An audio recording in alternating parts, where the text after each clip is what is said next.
Good afternoon, everyone. I'm going to start by giving you the run of show today for the release of the State Department's annual country reports on human rights practices. The Secretary will open it up with some opening comments, then take a couple of questions. He will be followed by Ambassador Robert Gilchrist, the senior official in the Bureau of Democracy, Human Rights, and Labor, who will give additional comments and then stay to take your questions about the report, and then I will follow up with any additional questions you have about the rest of the world. With that, turn it over to the Secretary. Thanks, Matt. Hey, good afternoon, everyone. I am pleased to be here to launch the 2023 Human Rights Report. At the end of last year, we marked the 75th anniversary of the Universal Declaration of Human Rights, affirming the fundamental idea that all human beings are born free and equal in dignity and rights. Those words, 75 years ago, enshrined a wide range of universal rights: civil and political, economic, social, cultural. The right to express ourselves freely, to choose our leaders, to worship as we wish, the right to education, to just labor conditions. Standing up for freedom and human rights is simply the right thing to do. But defending and promoting these inalienable and universal rights is also profoundly in our national interest. Countries that respect human rights are more likely to be peaceful, prosperous, stable. The report that we're putting out today presents a factual, systematic account of human rights records across nearly 200 countries and territories. Each one is held to the same standard: developed and developing countries, competitors, as well as allies and partners. While the report focuses on human rights challenges abroad, we recognize that the United States faces its own shortcomings. The strength of democracies like ours is that we address those shortcomings, those imperfections, openly, without sweeping them under the rug. The report illustrates that there is much work to be done to uphold the rights set out in the Universal Declaration. We once again see human rights and the rule of law under stress in more ways and in more places across the globe. Governments continue to lock up citizens who challenge those in power and call for a better future, from Belarus to Venezuela. Many are young. Of the roughly 1,000 political prisoners in Cuba, the average age is just 32. Tragically, as we saw with Alexei Navalny's unjust imprisonment in Russian penal colony, incarceration can come with horrific conditions, with abuse, even death. Governments like Russia also arbitrarily detain foreign nationals for political purposes, using human beings as bargaining chips. Paul Whelan, Evan Gershkovich, and every unjustly held individual deserves to go free. The United States and our many partners will keep working every day to reunite them with their families and to hold accountable governments that engage in this deplorable practice. At the same time, the report shows that governments are extending their abuses beyond their own borders. Nicaragua, attempting to pressure and punish exiled activists by seizing their access. Tajikistan, working with other countries to forcibly return human rights defenders, lawyers, and journalists who fled abroad. The report documents atrocities reminiscent of humanity's darkest moments. In Sudan, both the Sudanese Armed Forces and the Rapid Support Forces have committed war crimes. Rohingya in Burma, Uyghurs in Xinjiang, each victims of genocide and crimes against humanity. The United States will continue to raise our deep concerns directly with the governments responsible. This year's report also captures human rights abuses against members of vulnerable communities. In Afghanistan, the Taliban have limited work opportunities for women, shuttered institutions found educating girls, and increasing floggings for women and men accused of, quote, immoral behavior, end quote. Uganda passed a draconian and discriminatory anti-homosexuality act, threatening LGBTQI+ individuals with life imprisonment, even death, simply for being with the person they loved. Across countries and regions, authorities are increasingly using technology to intimidate, to censor, to surveil. Governments are deploying artificial intelligence to spread disinformation and even tracking people based on their DNA. They're cutting off and throttling internet access, as Iran did to suppress protests sparked by the death of Mahsa Zina Amini. The Assad regime and others abusing commercial spyware to target journalists and activists. The United States is also actively working to ensure that emerging technologies are used to bolster rights, not undermine them, to make sure that technology is used to advance equal opportunity, not to discriminate against people. Just to cite one example, we've mobilized a coalition of like-minded governments to counter the proliferation and misuse of commercial spyware.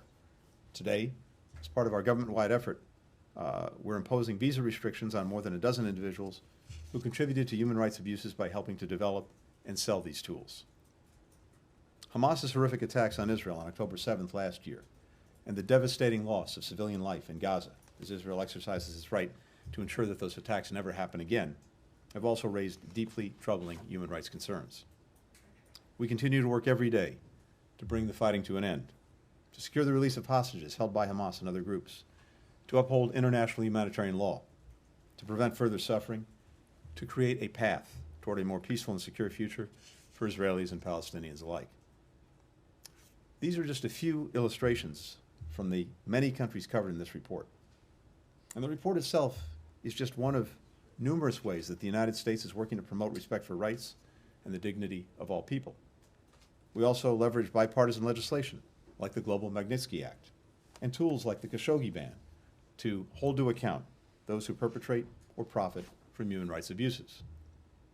Thanks in part to efforts like these, especially by advocates and citizens who are on the front lines, 2023 also saw some encouraging developments. Despite the proliferation of anti-LGBTQI+ laws in some parts of the world, countries from Estonia to Japan to Mauritius made important strides in advancing the rights of LGBTQI+ individuals. Even as labor activists have been targeted, locked up, and killed, unions from South Africa to Mexico to Brazil improved working conditions and advanced workers organizing themselves, key objectives of the Global Labor Directive that President Biden issued last November. Jordan took steps to ensure that children with disabilities could attend school and receive the support that they need. These bright spots are an important reminder that progress on human rights is indeed possible, as long as committed individuals in every part of the globe continue to work to uphold fundamental dignity for all people. On that note, let me just close by thanking a remarkably dedicated team across this department, here in this building, at our posts around the world, who have spent months painstakingly compiling this report. I also want to recognize everyone who helped document the incidents that make up this important resource. Journalists, human rights defenders, citizens, often at great personal risk.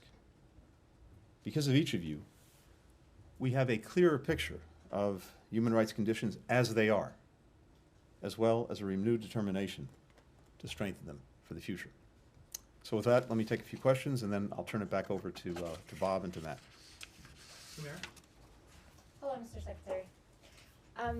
I have two questions. One is about the report, but let me quickly go to your phone calls last night. You've had two important phone calls with Israel's Benny Gantz and Yoav Gallant, who both strongly objected to upcoming punitive action from U.S. on specific Israeli military unit over human rights allegations. Have those phone calls changed your mind? When will you announce the action?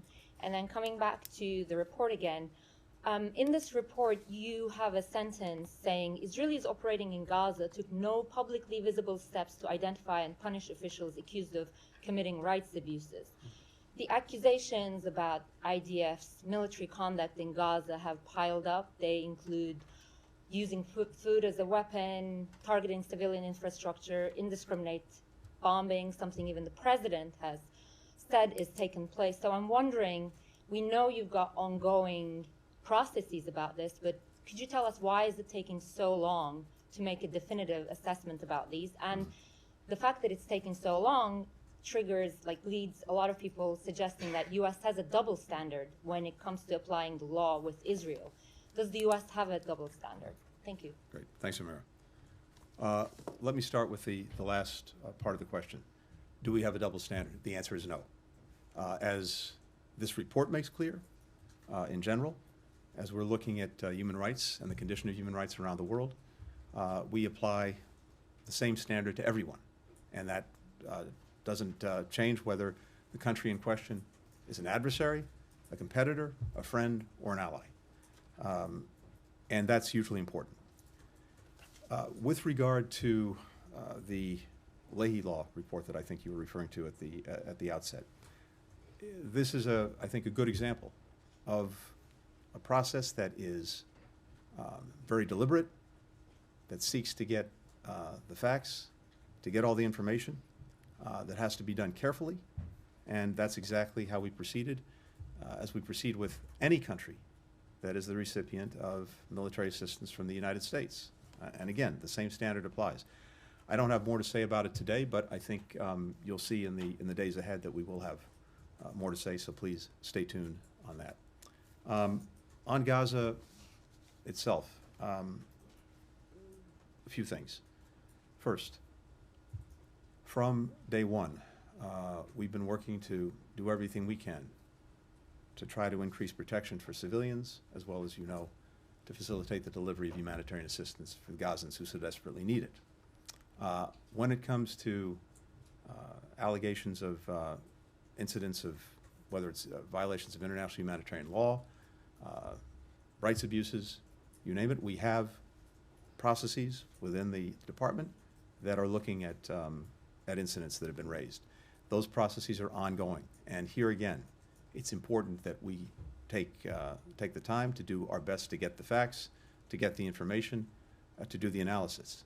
It's very challenging to do this in real time, and most of, as you'll see, if you look back at other places where we've made determinations ourselves, usually it takes time to do that, to get the information. Can you at least provide a timeline for any So of I'm them? not going to give you a timeline except to say that these efforts are ongoing, and when we feel that we've made that we have the facts, we've been able to do the analysis, we'll make known the findings. Similarly, though, when we see reports of incidents, we also take these directly to, in this case, the Israeli government, and ask for an explanation, information about what did or didn't happen. That too is an ongoing process, and it's, I think, very important to make sure that countries know that we're watching this very, very carefully.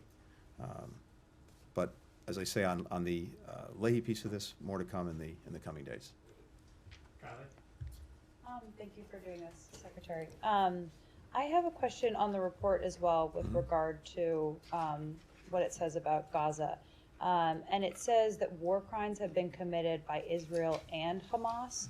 And I wonder if this building is actually looking into those allegations to determine their validity, like you guys looked into allegations of war crimes in Ukraine.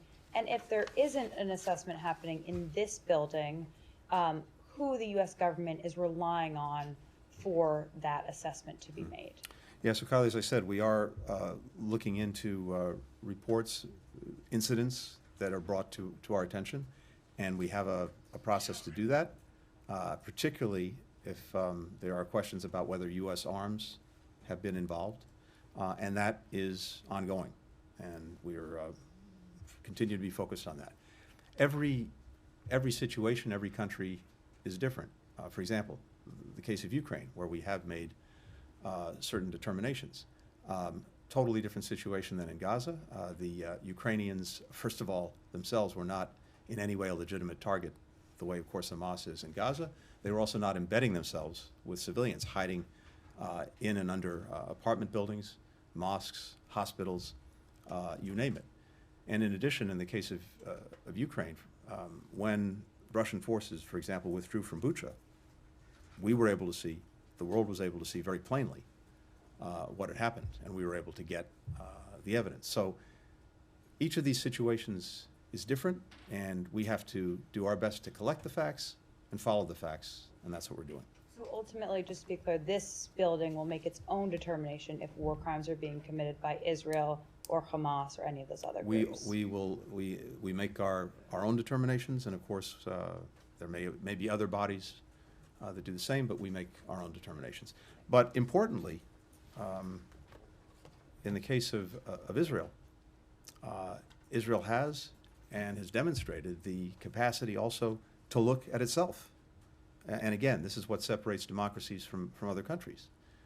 The ability, the willingness, the determination to look themselves. It's my understanding that they have many open investigations based on reports that have come forward with allegations about abuses of human rights or abuse of international humanitarian law, laws of war, etc. So in the first instance, I think that's the most important thing, that any of our democracies have to make sure that we're policing ourselves, holding ourselves to the standards that we're asking of others.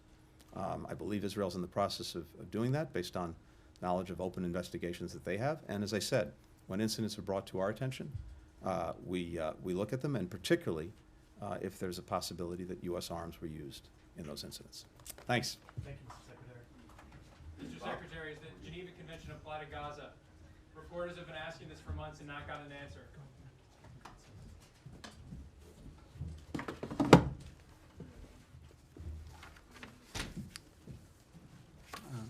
Good afternoon to you all, and I express my thanks to Secretary Blinken and to spokesperson Matt Miller for the great remarks and for the introduction. My name is Robert Gilchrist, Ambassador Robert Gilchrist, and I am the Senior Bureau Official in the Bureau of Democracy, Human Rights, and Labor. I'm honored to be here with you all today to release the 48th Annual Country Report on Human Rights Practices, which was submitted to Congress earlier today. This congressionally mandated report, colloquially known as the Human Rights Report, has been a flagship effort of the DRL Bureau since 1977. It is completed only through the significant expertise and effort brought by the State Department's dedicated public servants in U.S. missions abroad and in Washington, for which I and the Department of State are grateful. Human rights belong to everyone, and this report is one way we demonstrate our commitment to these universal rights.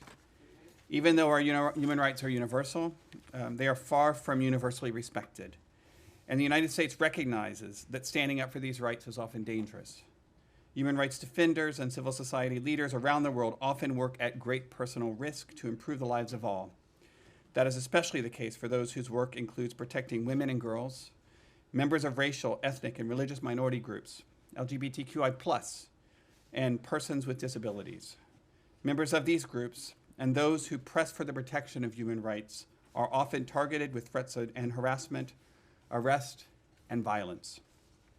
The brave individuals across the globe who risk their own life and freedom to champion the human rights and dignity of others deserve our deep thanks. In the nearly 50 years since the United States first rolled out the Human Rights Report, we have seen significant changes in respect for human rights around the world. There have been tragedies, but also triumphs. There have been times when U.S. leadership on human rights has been heralded, and times when it has been questioned. But as we look to the future, just a few months after the 75th anniversary of the UN Declaration of Human Rights, one thing is clear. U.S. global leadership in defense and support of human rights is as necessary as ever. This is not a responsibility we take lightly or for granted. We know leadership is earned. The report, unparalleled by any government in its comprehensive approach to human rights worldwide, is one of the tools towards that end. The Human Rights Report does not seek to catalog every human rights abuse or violation throughout the year, nor does it reach legal conclusions. What it does uniquely is present for each country a credible, carefully vetted report that provides the world with a clear window into the human rights conditions in every corner of the globe. This objective reporting is more essential than ever in a world where we increasingly see facts smeared as lies, lies presented as facts, and information manipulated to disturbing ends by autocrats and other malign actors. By shining a light on the human rights conditions of our adversaries and our partners equally, and by lifting up the selfless efforts of human rights defenders and civil society groups working to improve respect for those rights, the United States is helping contribute to a world where those rights are better protected for everyone. Although the report documents human rights conditions in countries around the world, the Biden-Harris administration has made clear that human rights must be safeguarded at home as well. The administration has emphasized since taking office in 2021, the U.S. credibility and standing on human rights internationally depend on how well we are living up to our own obligations and commitments to advance human rights domestically. So we speak of the need to protect and respect human rights for everyone. And when we say that, we mean everyone. At the conclusion of this briefing, the State Department's website will have the 2023 Human Rights Report available for the public. I very much appreciate your attendance today, and I'm happy also to take a few questions. Hello, Gitarian from Voice of America. I have a question on Iran. The Islamic Republic of Iran has cracked down on women's compulsory hijab since late March, and as of the day it attacked Israel, it has even intensified that crackdown.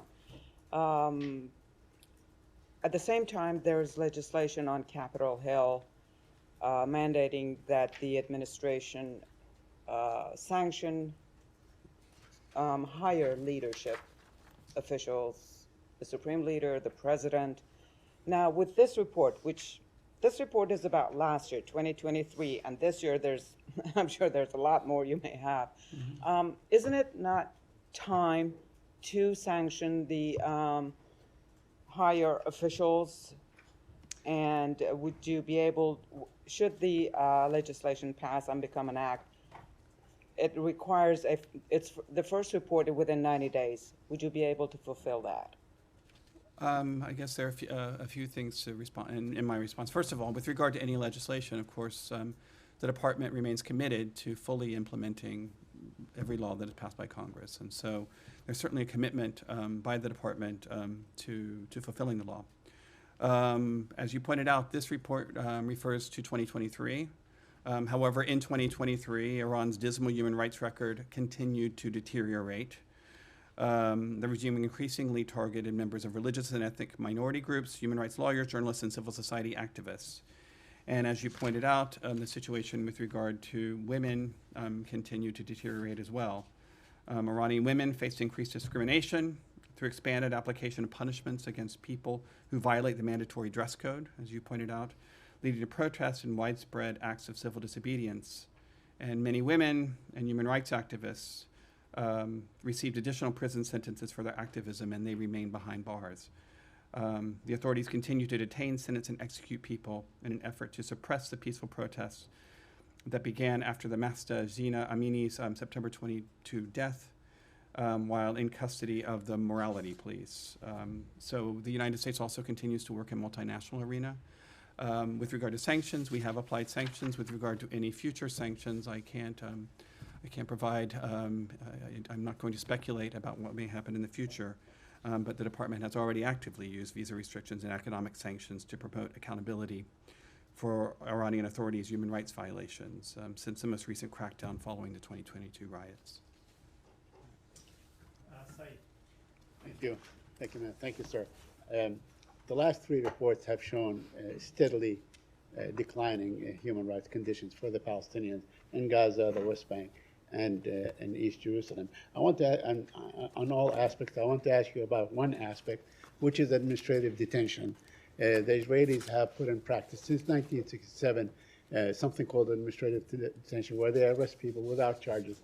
They keep them in prison for months, years, sometimes decades, without ever charging them, including children. I want to ask you, is that a violation of international human rights in your view? Well, I'll refer you to the Human Rights Report in terms of what we say on that specific issue. With regard to Israel, again, we have been clear with Israel on the moral obligations and strategic imperative it has to protect civilians and the human rights of civilians.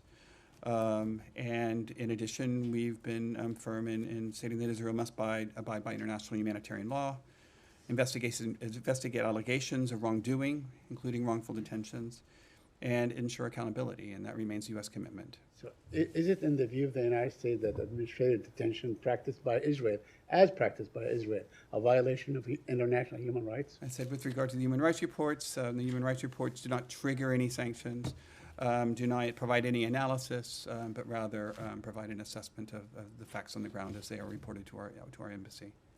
Thank you.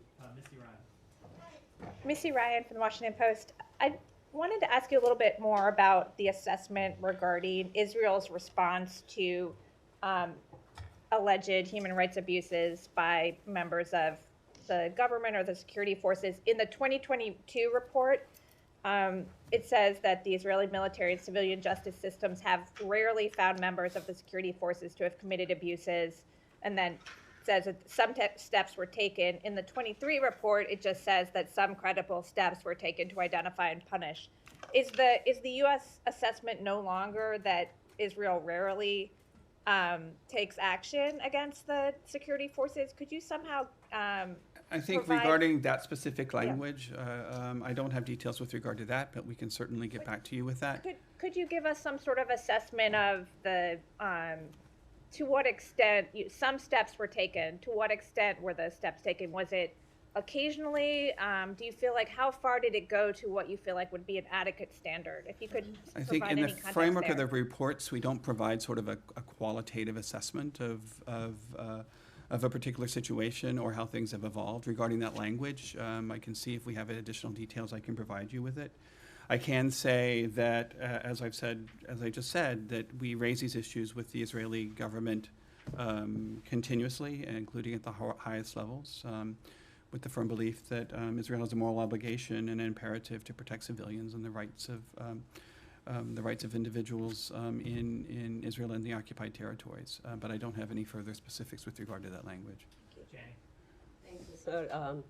On China, regarding the Chinese government labor exploitation of North Korean defectors and their repatriation to North Korea, have you discussed this matter with China, and what measures is the United States currently taking on this?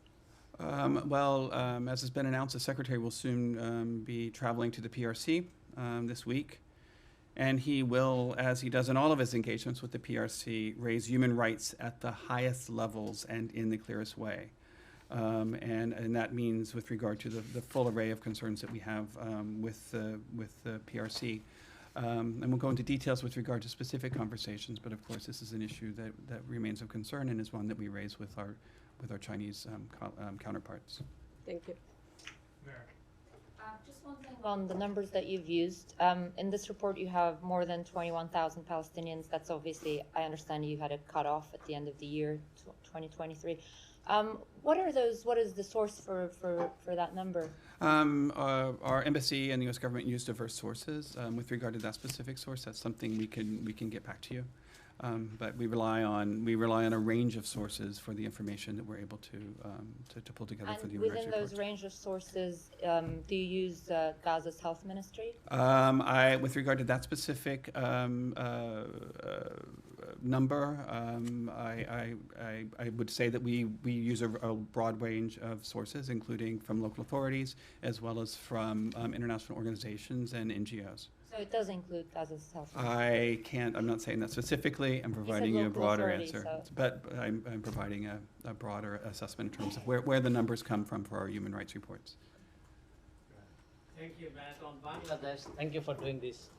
Given the significant human rights abuse highlighted in your reports, including arbitrary killings, torture, and political imprisonment, particularly with reference to the case of former Prime Minister and leader of the opposition, as you mentioned, there is a political ploy to remove her from the political process.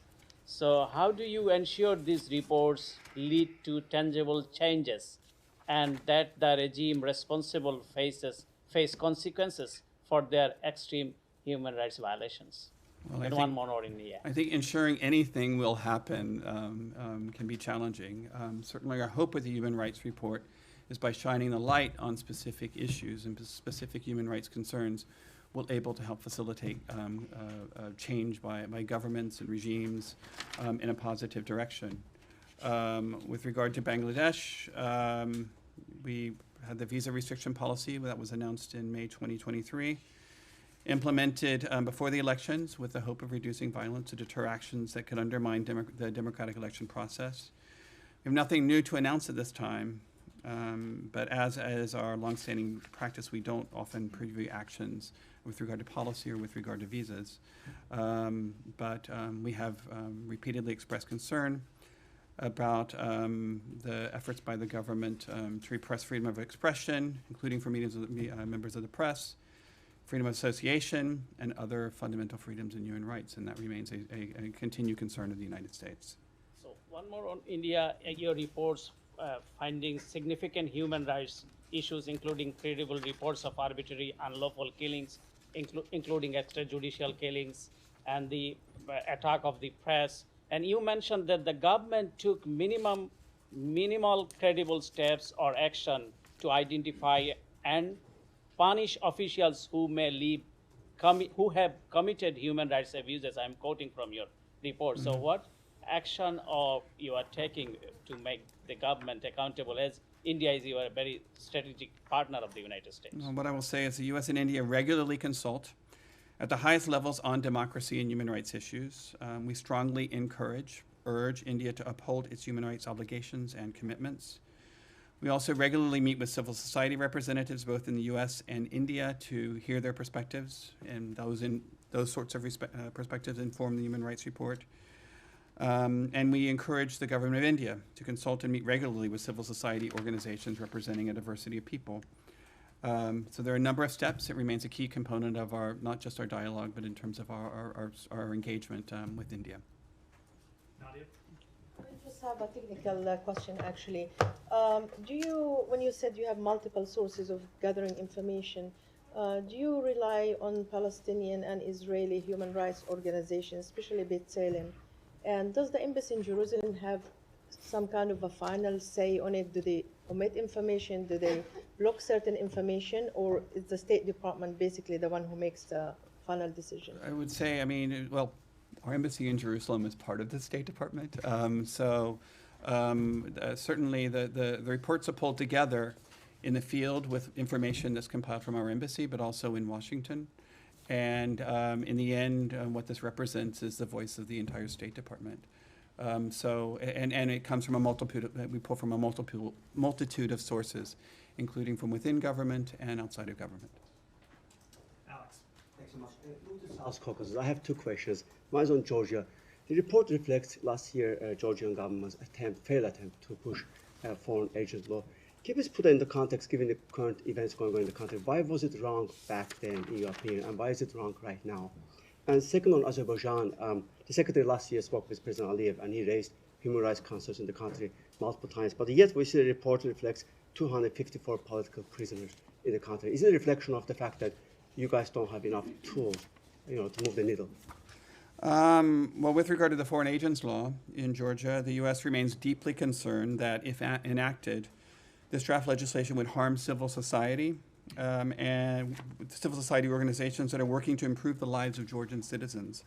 And we derail Georgia from its European path. We are equally concerned this draft legislation would impede independent media organizations working to provide access for Georgian citizens to high-quality information. With regard to Azerbaijan, we have significant concerns, as pointed out in the Human Rights Report, regarding credible reports of significant human rights abuses, including torture and other physical abuses, political prisoners, and a lack of independent judiciary. Further, law enforcement officials arrested an unprecedented number of people for having alleged links to Iran. The United States promotes respect for human rights and fundamental freedoms when meeting with Azerbaijani officials at all levels, and through U.S. government statements at international organizations, and meetings with human rights advocates. For example, we continue to call publicly for the expeditious release of all unjustly detained political prisoners and detainees, including independent journalists, civil society activists, and government critics. We also employ social media. For example, the department's Without Just Cause campaign to release unjustly detained political prisoners, including an Azerbaijani individual, until he was released during the year. So this remains, of course, something that we're engaged on. Okay, we'll take one more in the back. Yeah, go ahead. Thank you very much for this opportunity. How do you describe human rights situation in Iran, especially in Kurdistan and Balochistan regions after Gina Amini's revolutions? Okay, let's see. Well, thank you for your question. I'll say it bluntly, Iran's dismal human rights record further deteriorated in 2023 as the regime increasingly targeted members of religious and ethnic minority groups, human rights lawyers, journalists, and civil society activists with intimidation, arrests, lengthy prison sentences, and used sexual violence and torture against prisoners and detainees. The Iranian regime, as I said earlier, expanded its discriminatory measures against women and increased its use of the death penalty, which was often applied after sham trials against defendants who lacked legal counsel. And this was disproportionately applied against members of the Baluchi and Kurdish ethnic minorities. The Iranian regime continued to project its repression abroad, intimidating, harassing, and silencing perceived dissidents beyond its border. The State Department used visa restrictions and economic sanctions to promote accountability for Iranian authorities' human rights violations since the most recent crackdown following the 2022 protests. We have taken action to restrict visas or impose sanctions on over 100 Iranian entities and individuals connected to human rights abuses, including the violent suppression of peaceful assembly.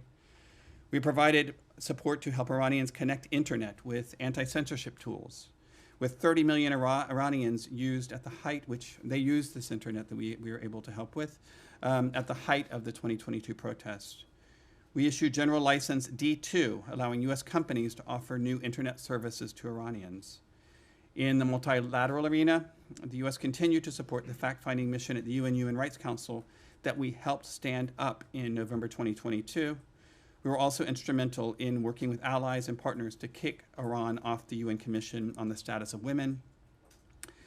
Regarding transnational repression, we worked across the U.S. government to share information and coordinate action, collaborated with like-minded governments and international organizations, conducted outreach to affected individuals and communities, and raised TNR in international fora. So I would say we've been quite engaged. Thank you, Ambassador. Okay, thank you.